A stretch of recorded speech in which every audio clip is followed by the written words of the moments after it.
So the conversation I keep having, for example, with brokers who've been very helpful in giving me a lot of information is actually, and I know that you don't regulate them, but there's part of the problem here, and suppliers do come into this, because suppliers are supposed to work with brokers who are part of a dispute mechanism system, and that's where Ofgem can regulate.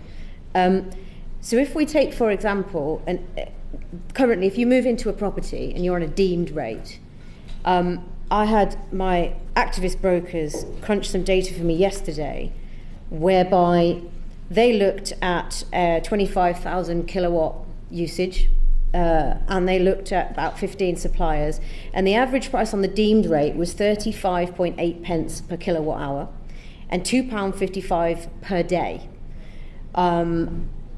When they then, so that was the deemed rate, the move-in day rate. When they then compared what you could actually get if you moved on to an acceptable contract, which they priced in a small amount, 0.8% of a broker fee, it was 24.04p per kilowatt hour and £1.02 for a standing charge. That's a difference of 30% for electricity over a 12-month contract, and the same exercise for gas showed a 40% difference. So if you move in tomorrow and you're a business, 30 or 40% higher is that cost, and suppliers are very slow to move them on. That's just one example. There are lots more. So I guess I'm not quite buying that the reason that it's so expensive is just these other things, and that there aren't people exploiting the fact that there is low regulation and, in the broker market, no regulation. So look, in terms of the macro picture, those are the costs that I described, but just focusing on particularly small business users, what we saw in the crisis were a set of unacceptable behaviours by some suppliers. Where, Jonathan, sorry, where we saw? During the energy crisis. Yep. So in 22-23. Just to lay out the things we have done to address that, and these are new measures, so we'll see if they have the impact that we hope for. First of all, you've already mentioned, we have recommended to government that we are regulating brokers. So we're expecting, as part of the Energy Independence Bill, we will get powers to do that.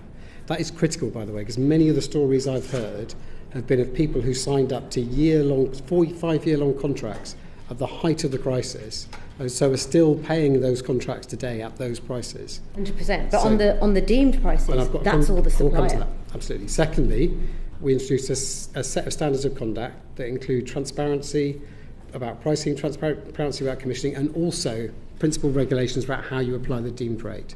So we do expect the deemed rate to be a reasonable reflection of costs. Third thing, and this is critical, so when I spoke to people who were affected incredibly badly by that behaviour, one of their problems was they have nowhere to go. So the only place you can go is to court to try and resolve your problem. So we have extended the powers of the Ombudsman, or the government has on our recommendation, at the end of this year to make sure we have a dispute resolution service. So coming back to your comment on deemed rates and what are offered, people now have a place to go to say what I've been charged is too high. Before, you'd be expected to get your own lawyer and to take that to court, which is obviously too difficult to do. And finally, particularly for small businesses, we have extended the role of citizens' advice so that actually they are able to provide people with the sort of advice you get as a domestic customer to make sure that you can address these issues with your company and you can take complaints to the Ombudsman. So we've put in a package of reforms that we expect to change the business market that we see. If they don't succeed, we'll have to come in with harder edge regulation. But this is always a trade-off. If I can just come back on the deemed rates. So the phrase used is that the rates should not be unduly onerous and that they should be cost-effective and published transparently. Is that happening?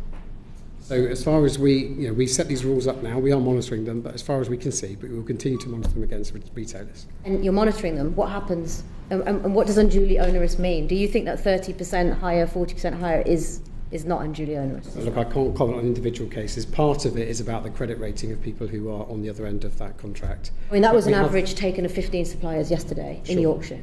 So that contract was, yes. So look, I can't comment on the individual case, as you'll understand. But for example, we've already taken action against Maxon Energy, where we did find breaches against these regulations, so we will continue to do so. So look, we are changing this market. Without a doubt, what I saw a year and a half, 2 years ago is not acceptable, and that's why we put that set of measures in place.